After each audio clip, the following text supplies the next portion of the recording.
A University of Utah climate scientist is calling the effects of climate change very clear right now, as Utah may be in for a dangerously hot summer. Our Jonathan May joins us live in studio with more on what that scientist is saying. Jonathan, good evening.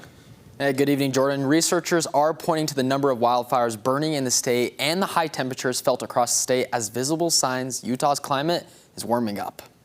The Silver King fire in southern Utah, about 3 miles west of the town of Marysville, has now burned over 17,000 acres. In Kane County, the Deer Springs fire is now burning more than 11,700 acres, just northeast of Kanab. Scientist and director of the Wilkes Center for Climate Science and Policy believes it's obvious. Really, it's quite clear that climate change is with us already and it's affecting us. Just this past week, most cities along the Wasatch Front peaked over 100 degrees. The Salt Lake City airport reaching 106 degrees on Thursday, breaking the previous record of 104 set in 2021. The Natural History Museum of Utah says the average temperature in the Beehive State has increased more than 2.5 degrees Fahrenheit since the beginning of the 20th century. We know that Utah is heated up already about 3 degrees Fahrenheit.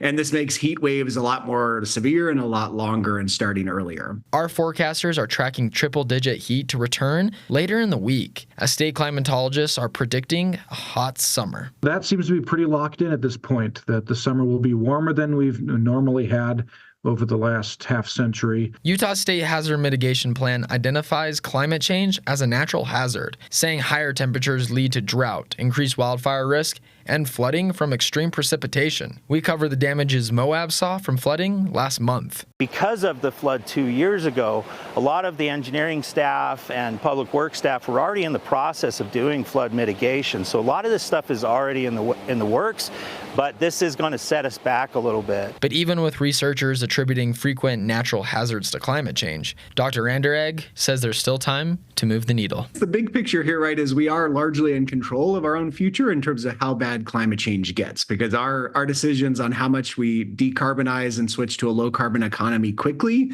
can really save us a huge amount of heat waves, fires, and droughts down the road. Dr. Anderegg believes there's a lot of reason to hope, but says that Utah needs to try to electrify buildings and cars as quickly as possible to lower carbon emissions. He thinks that'll help the state avoid seeing a lot of heat and wildfires they're seeing right now. Reporting in studio, Jonathan May, ABC4 News.